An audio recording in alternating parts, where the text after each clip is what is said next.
It's very obvious that there's a lot of relatable elements in our content to other queer couples out there. The key for us is to be authentic and to really not perform, so they can look at it and be like, wow, this is exactly the type of sex that I'm having.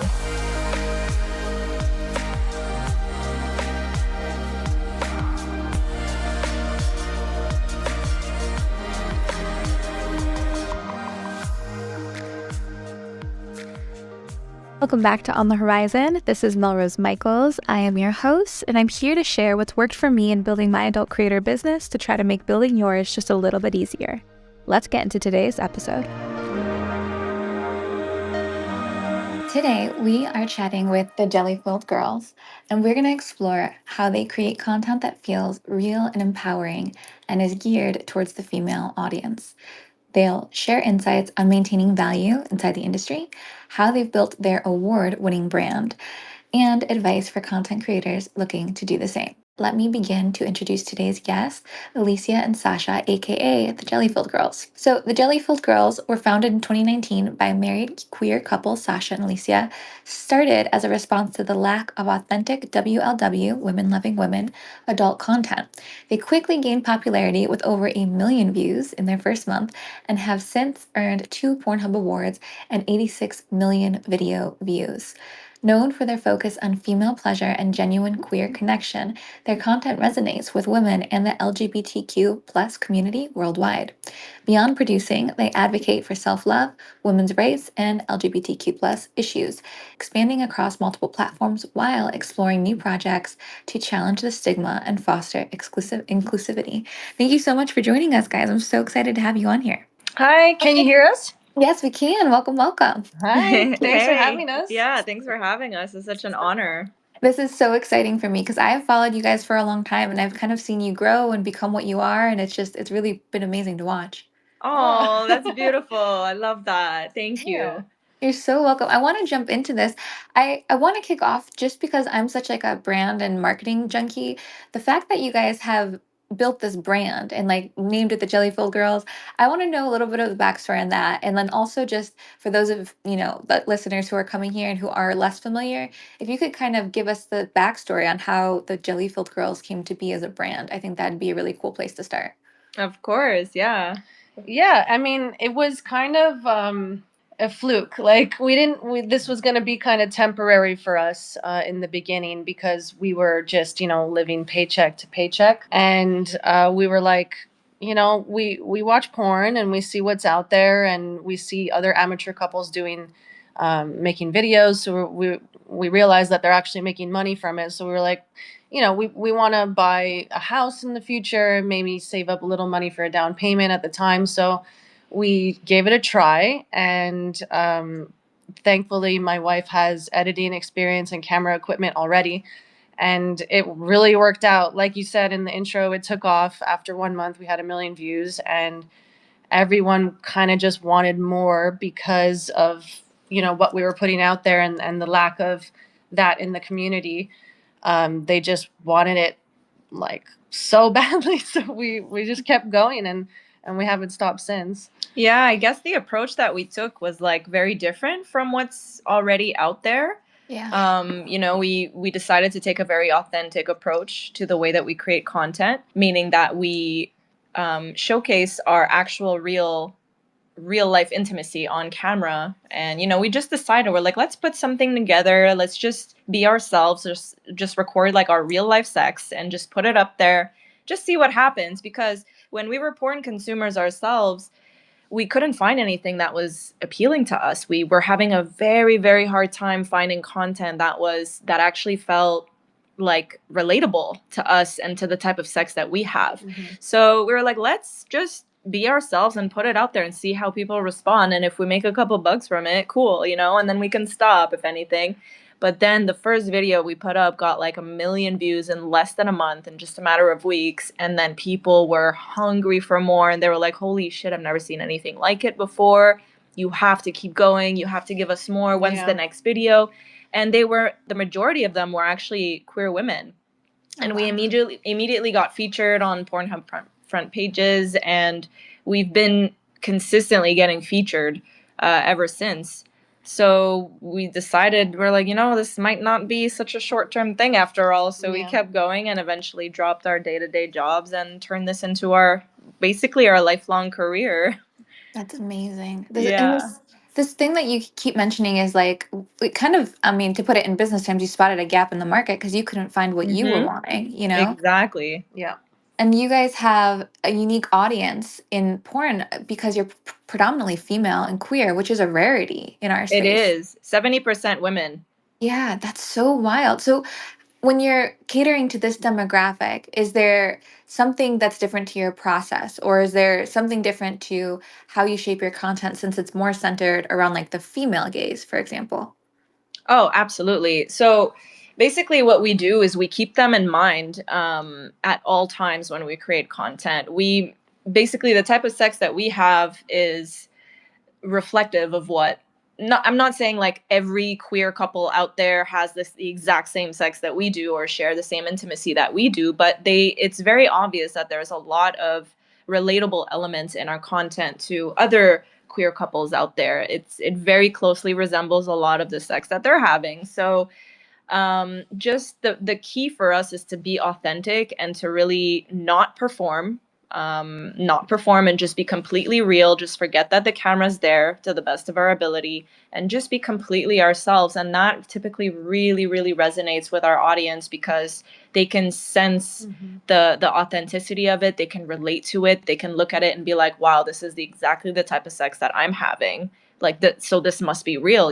So Mhm. there's so many elements that differentiate our content from the majority of the content that's out there, I would say. And that's why I think we've drawn in that specific audience. Mm-hmm. If you're enjoying this podcast episode so far, please take one moment to share it with another one of your adult content creator friends, because you know what the rule is here. We do not gatekeep, and we want to make as many adult creators' businesses as easy as possible. And you sharing this episode with them might do exactly that.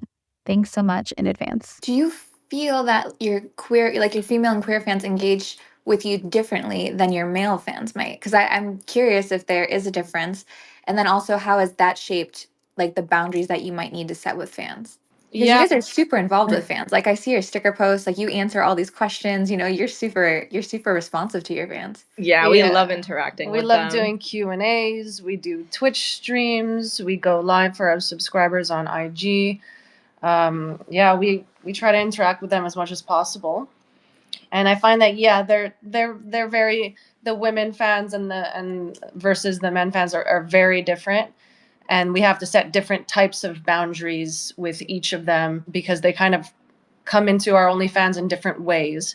Like for example, a lot of the men that subscribe to us, they might be kind of requesting things that don't really align with our brand, that are kind of unrealistic to what we do or the kind of sex that we have. So right off the bat, we have to tell them, we're not into that.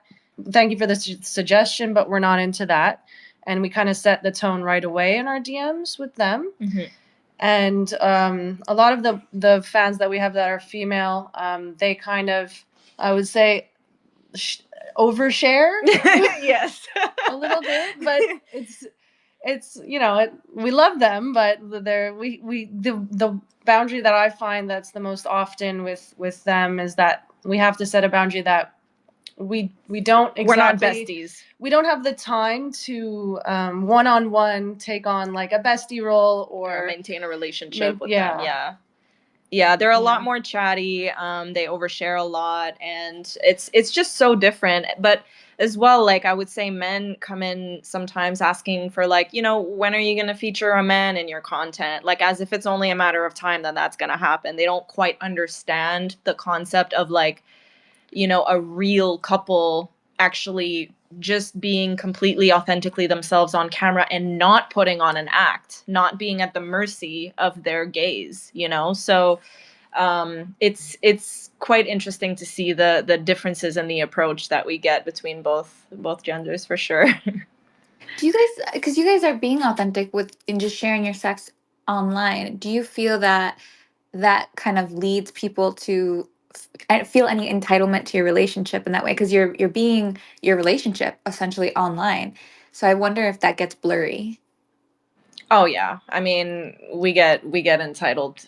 We definitely get entitled people all the time. They try to tell us, how to treat each other or what, how to be or what to do. And I'm just like, this isn't how it works around here. Like this is our relationship and we're going to have the sex that we want to have as partners. And this, when they're trying to tell us like, to do things differently or whatever, trying to like guide the way that we create content. I'm just like, no, this isn't the type of brand that this is. Like, we're not at the mercy of your requests. Like, we're actually just showcasing our real intimacy as it is.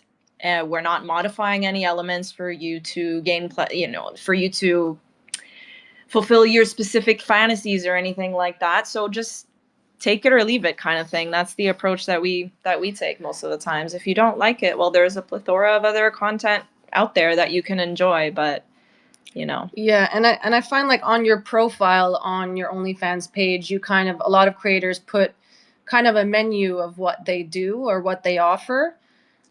So that would kind of be your first boundary to set right there, and then you can refer back to that later if someone is like, but I'm a paying subscriber, I want this and this, and you're like, well, before you paid, it says what we offer, and kind of just to guide them back to that sometimes. I think it's a fairly new and different concept to have a non-performative like to be subscribe to a non-performative creator, if I should say. Like there's so many creators out there that are really taking on the performative role, and they're really just taking requests and just doing what their audiences and viewers want them to do. But the approach that we're taking, I think, is very, very different. And I think a lot of people, it's very new to a lot of people. So a lot of the times people don't necessarily know how to approach us. If that makes sense. And they're not used to saying no. Yeah. We're very comfortable saying no when we don't want to do something. Yeah. I love that. So this is when I always wonder about couples that are performing together too, is like, does that have an impact on your relationship? Is everything always becoming content, and does that get challenging and exhausting? Or even just like working with your partner can have its, pain points. I'm wondering how you guys navigate stuff like that.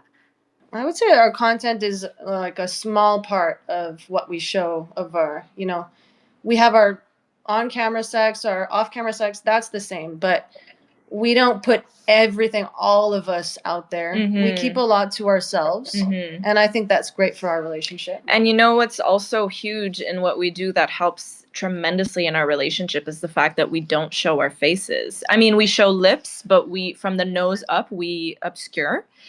Whether it be with cropping methods or with blurring methods, that is something that we've really that has tremendously helped us keep that special something in our relationship that we only get to share together and we only get to see together.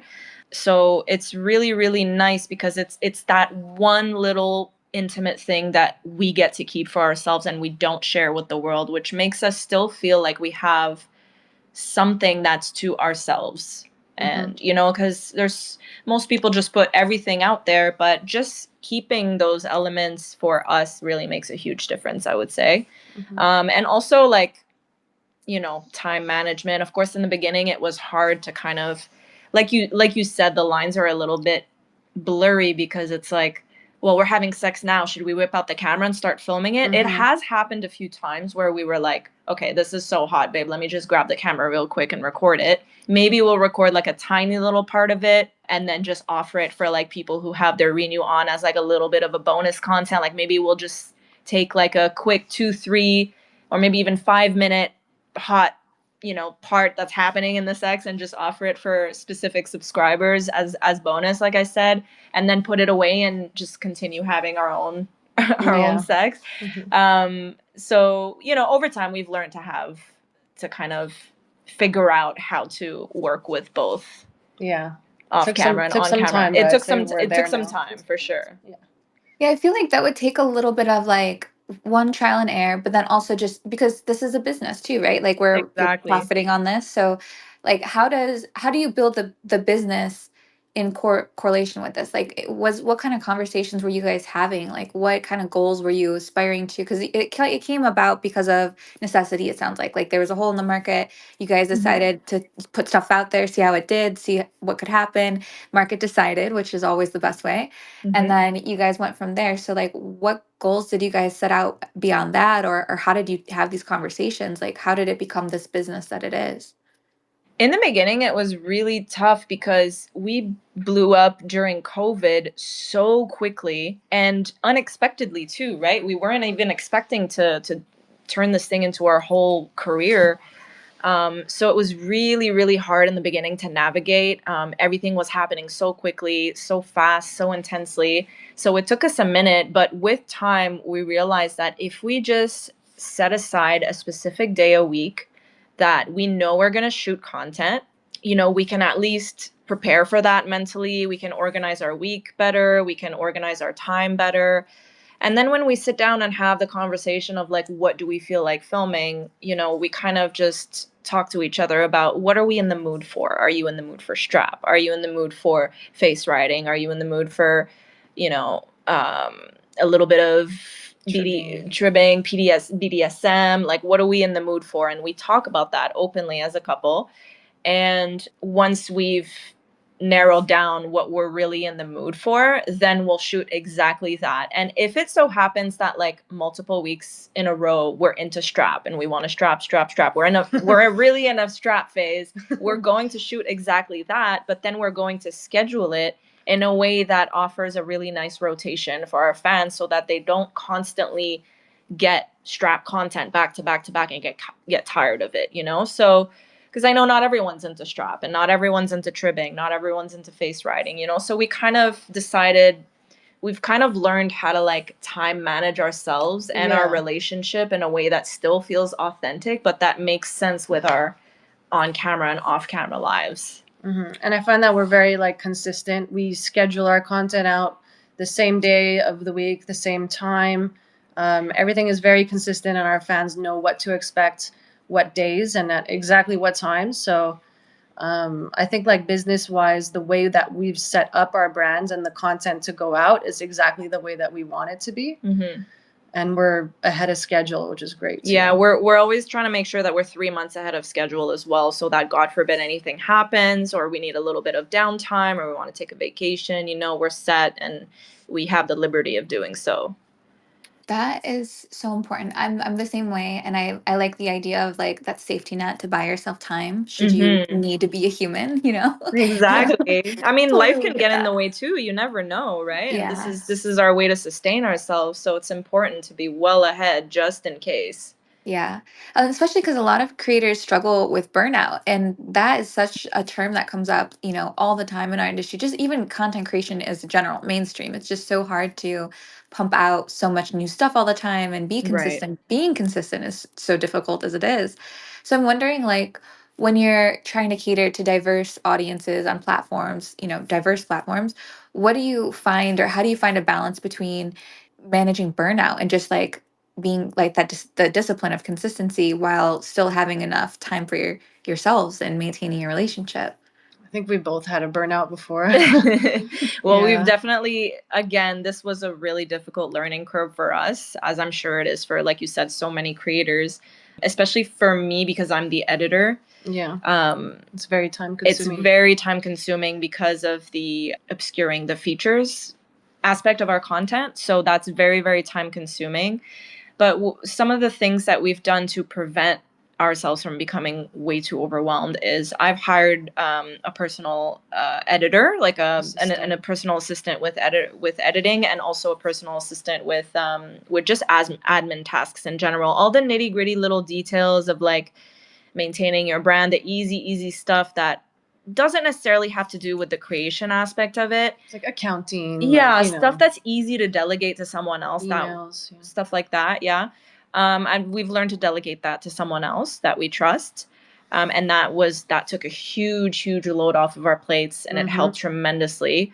And as well for me, like I said, with a little bit of assistance with my editing, I got someone to help me out. I'm still doing the bulk of it, of course, but I've had someone to delegate a lot of it to. a lot of it towards. So that's helped tremendously. And then also 1 day a week off. We get 1 day a week off Yeah. now, which is great. Which is a huge start. I know that, you know, people might be like, oh, that's not a lot, but it actually helped so much because we did not stop before. We were overwhelmed. We were doing everything ourselves. It's hard to clock out, you know, when it's your own business. Yeah, when it's your own baby. And I'm sure you can relate to this too. It's just, when do you clock out and when do you clock in? Like, you have to learn to have an insane amount of discipline to just be like, now I start and okay, now I stop.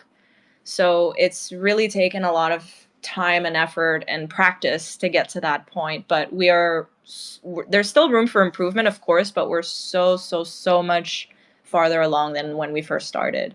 Yeah, and just to add to that, we also we try to remember to our best abilities to take 1 day off of social media. Yes. Of not posting and not going on the phone and looking at social media. And yeah, it's helped us have that nice break, which is really good. I encourage people to take social media breaks. But on top of it, we've noticed that because we take that 1 day off, let's say, especially Instagram, when we come back, we find that Instagram wants you back. It wants to suck you back in, and you're getting more engagement, about like 50 to double the engagement on, like, let's say our first story that we post the day that we're back. So I think that it's good to take 1 day off social media break, not only for yourself, but seems like the algorithm liked it. Yeah. That's amazing feedback and insight. The way you guys are managing your time and your relationship and also just your business it feels really balanced, and maybe it's not always in perfect balance because I don't think any of us really ever get there, but yeah. it sounds like that's all what we strive for, right? Like we all hope to achieve that. There's something, and this brings me to this point because like I often get asked about balance, and I think that's a topic that I spoke about at XBiz. And I was doing research. There's something that I saw you guys also spoke about at XBiz, which was this idea to not always feel this pressure to put yourself on sale. Could you expand a little bit on that? And Yeah. like, Oh yeah, for sure. How you preserve your value without, needing to run a constant promotion. Yeah, absolutely. We've learned just based on like watching other companies and other brands and other creators, when you do constant sales back to back to back to back, you diminish your value. You diminish your worth in the eyes of viewers and the audience. And people start to take you a little bit for granted, and they start to expect it all the time. So it's really important, in our honest opinion, not to do back-to-back sales and to spread them out as much as possible, not overdo it, because it's short-term gain, but it's long-term loss, because you're going to get a lot of people subscribing during that sale, sure, but then you're just going to have a huge dip, because once you go back to your regular rate, you're going to have a huge dip because people are like, oh, well, she's always on sale, so I'm just going to wait until the next sale, because why would I pay full price?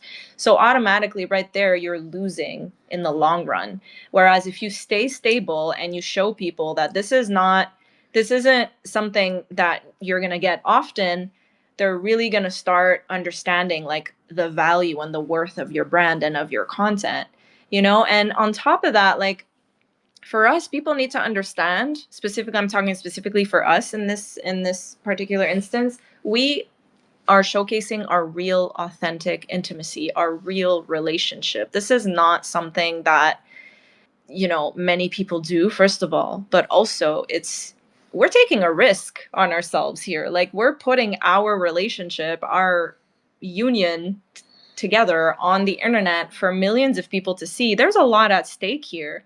So I'm not about to give you sale after sale after sale for you to kind of just start not seeing the value in my content anymore. Like, it's worth so much more. It's worth full price. And I'm not going to tolerate people just taking it for granted. So yeah, I think that, I don't know if I've kind of elaborated enough on that, but yeah. And for example of like finding creative ways for us to maintain value, we've come up with some bonus ways to instead of going on sale of like, because when you do a sale temporarily, you get a little bit more money, but we found ways to offer more to our fans. For example, we recently shot a wedding video because we're newlyweds. We got married this year, so we kind of did a 50-minute long video. So that's special. That's not something that we usually offer. So we offered that for sale, and that went really well because our fans have been asking for it for a long time. So it's kind of giving them what they want and finding a creative way for us to, instead of having a sale, to make a little bit more money that way. And it balances out the dips that we naturally all go through in the industry, you know? So That's amazing. I'm wondering because like so much of the creator experience is really trial and error and like recognizing those patterns when things work out and why they work out or why they didn't. I'm curious about any other challenges you guys faced when you were navigating this. Like, were there moments that you were like, I don't know how to overcome this. I don't know how to grow beyond this. Like, what are the standout challenges you guys have run into so far? oh, for sure. There's especially COVID, post COVID with with the inflation that happened. It's been super super tough to find ways for people to continue subscribing to our content because a lot of people view us as like just a luxury, right? It's like, you know, they're cutting down because life is getting so expensive and they're trying to see what they can cut off so that they can make ends meet. And it's understandable. I mean, we're all going through it. So it was really difficult to try and really think outside the box because, I mean, I think we can all say in the industry, with a few exceptions, that we've all experienced a big dip during during inflation and post COVID when life got really expensive, and it was really really hard to try and find ways to counter that. We're still trying to figure it out, but basically, like I said before, I think thinking outside the box is really, really important in moments like this because it's never going to be stable, right? Now, with all these crazy laws coming out that are trying to take out the entire porn industry altogether, like you really have to think outside the box and protect yourself. So that wedding example that Alessia gave was a really great way to have a little bit of like a bump in our content and in our finances as well to kind of remedy that a little bit. We don't do them very often, but we get as much out of them as we can. Like Yeah. we have the 50-minute full-length Right, version yeah. available for sale. Included in the subscription, we have a mid version. And then we even made a short version and put that on Pornhub. So we're kind of like repurposing the same video, spreading it out as much as it can. So not only that we get new subscribers coming in because they're viewing it on Pornhub, but the loyal fans that we've had that are paying the monthly subscription, we're rewarding them with the mid length version. And then the people who just want to go that extra mile, that want the extra content, they can purchase the full length video. So repurposing one video is a great idea to find it as a creative way to help yourself. Yeah, and we have a free OnlyFans as well where we offer like pay-per-view content, and that we can really get creative with like bundles and stuff like that, and maybe like a little sale on like a collaboration, a little one, not a big one, a little sale on a collaboration just to like encourage a little bit more sales, stuff like that. So it's really, I gotta say, like it's really pushed us to think outside of the box and get creative with how to continue being appealing to people. Yeah. When you say continue being appealing to people, like this is the community aspect that you bring me back to so often because to be so engaged and on the pulse with your followers and your audience is actually a quite a challenging thing to do because it's time consuming. You have to take the time to engage back. And that's where I think so many creators fall off the bandwagon, myself included, because it is time consuming to answer questions or to comment back or to get in the DMs and really build rapport with people and relationships with your audience. So you guys are one of the ones that have always stood out because like I said, you do the question stickers, you let people get to know you. You're not giving offhanded responses. Like you guys are writing paragraphs and really like getting into it with your fans.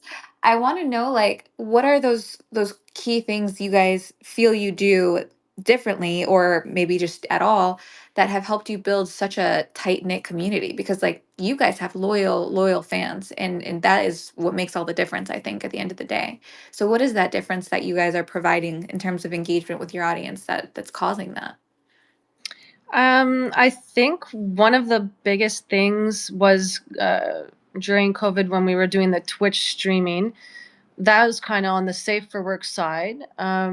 we would really engage with our fans. We would actually all kind of cook dinner, eat the same thing once a week. Like, you know, we'd do a stream and be like, okay, guys, next week on Thursday night, we're going to eat tacos together. And, you know, everyone sends us pictures and we share them. And it's not exactly having a one-on-one conversation, but we're taking the picture, we're sharing it. They're really happy about that. We're they're resharing you know, their pictures. yeah. So it really, I think, yes, absolutely. Like, I think it really encourages a sense of community within our fan base. And we've also, at the time, had a Discord community as well, which all of our fans can go in and chat with each other and create connections with each other and friendships, and which takes none of our time, but it reinforces that sense of community within our community.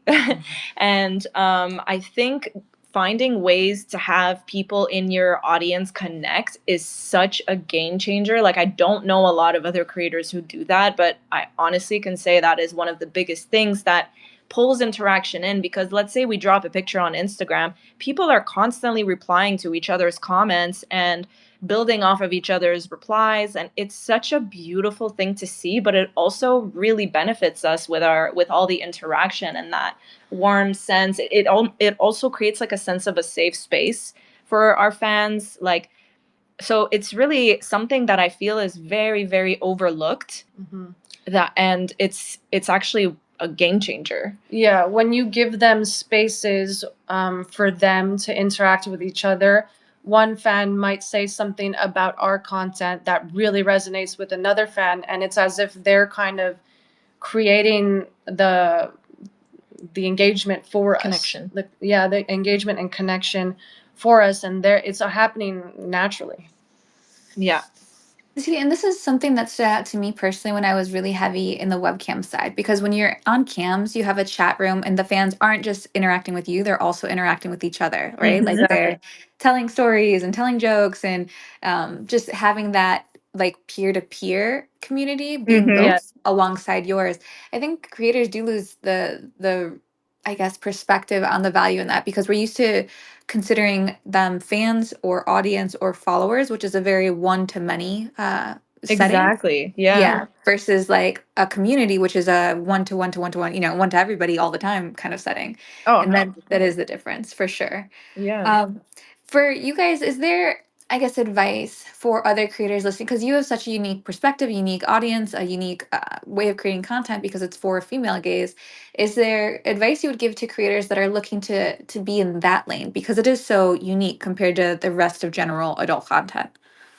Yeah, I have one very useful piece of advice that that I'm really happy that you asked that question, because I myself have tried to subscribe to other lesbian content creators or bisexual or queer. You know, I've tried to subscribe. I've tried to support them, but as soon as I do, I get met with a DM that says, "I'm so hot for you, daddy," and like I just kind of want to suggest that you're more inclusive and say maybe instead use the word baby. You know, that can apply to both women and men.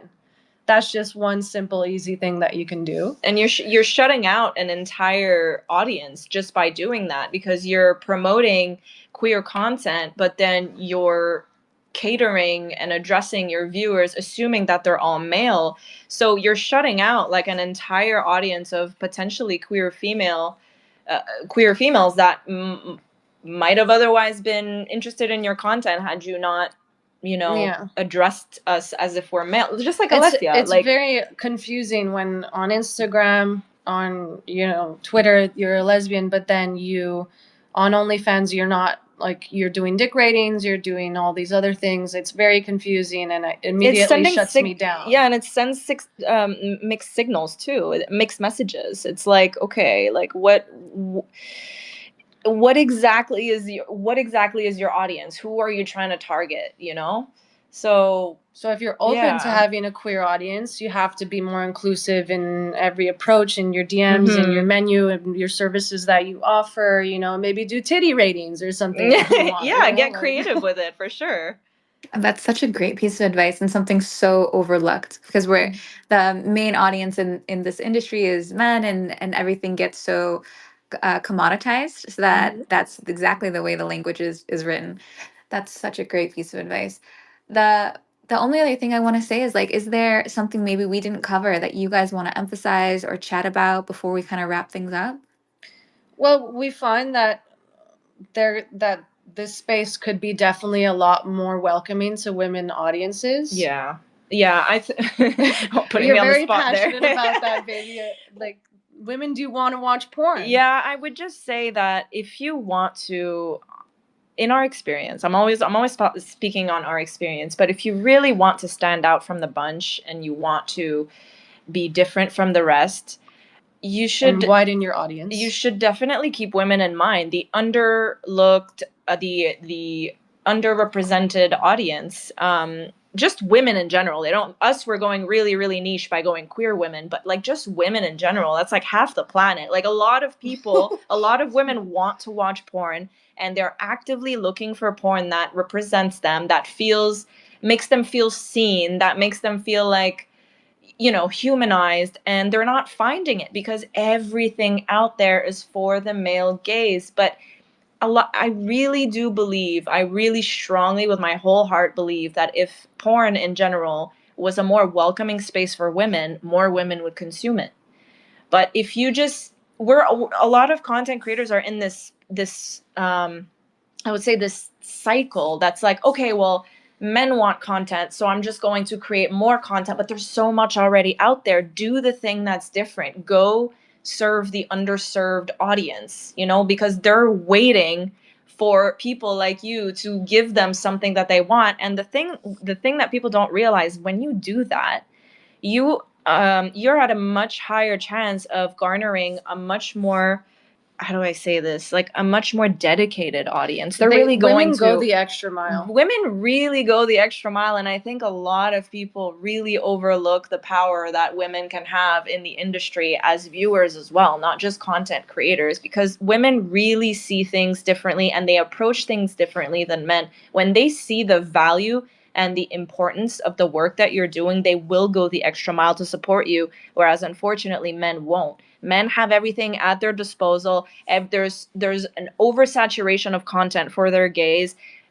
Women don't have enough. So when they find something that finally represents them, they will go the extra mile. They're going to tip, they're going to support you, they're going to follow you on all your socials.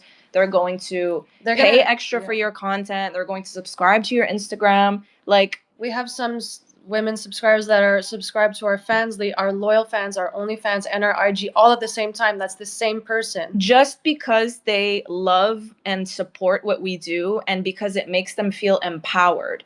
And I honestly don't think that men go the extra, the majority of men, I'm not going to put them all in one box, but the majority of them, they have so much content already at their disposal that they won't even think about going the extra mile for it. So I think that's my 2 cents, is really like, outsmart the system and go and cater to the audiences that are underserved. That's so beautiful. And so it's a simplistic idea. It's just to, like, think about this, be thoughtful with your approach, take the considerations of realizing what the landscape looks like, and then do so moving forward with intention. I just think it's such a beautiful message. Yeah. Thank you. Thank you. Of course. Well, so let's wrap up here. Where can everyone find all of your stuff? Plug everything and everywhere. Okay. Well, if you hit our link on Twitter, you're gonna visit our link tree, and you can have. Well, actually, it's our website. So thejellyfieldgirls.com. From there, you can go to our premium content, our OnlyFans. If you want to find us on Instagram, it's the Jellyfield Girls, and yeah, we've got Fansly, loyal fans, OnlyFans, free and premium. Mhm. So we're all over the place. Thank you guys so much for joining us today and taking the time to speak with us. This was awesome. You provided so much value. Thank you so much for having us. Yeah, thanks for this opportunity. Of course, it's my pleasure. So I will start to wrap up this space. I just want to let everyone know We did put a bunch of new stuff out. We have a latest tutorial over on our YouTube channel where we walk you through using GPTs, our new product, to send personalized flirty messages to assist with fans. That's something a lot of creators have been asking us for, and where they struggle to just stay inspired, because we all know we have a lot of conversations. So if you want to learn how to just navigate the GPT's dashboard, utilize our prompt library, make personalized prompts, all of the rest, you can check that over on our GPT's YouTube channel at GPT's AI. And you can make sure you like and subscribe so that you never miss anything new over there, as well as on our main channel. I do want to take this opportunity while everyone is still in the room to just draw your attention to the other thing that we are busy doing, which is a secondary company, SWR Data.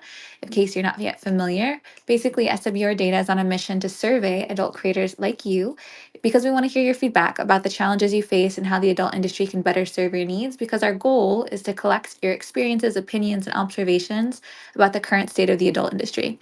And then we use this data to advocate for necessary changes to make it a better place for us, the creators. Because the reality is, a lot of people in power just don't have the lens because they've never been creators, so they don't know what our needs are. SWR Data wants to be that lens, but we can't do it alone. I can only offer my lens, so I genuinely need your help. So for that reason, we're inviting any creator who's willing and interested to participate in our qualifying survey, and that is going to help us understand your expertise as an adult creator. And by taking the survey, you can participate in future paid surveys, with our ultimate aim to have you guys, the CEO squad, have an entirely additional income stream through just surveys alone.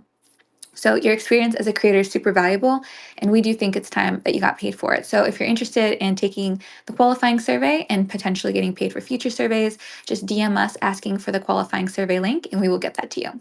Lastly, but most importantly, I want to emphasize that all of the information we put out here on SWCEO, we put out for free, because we believe in this idea that the more financially successful creators are, the more resources we will have as a community to do things like lobby Congress, impact policy, organize, and more.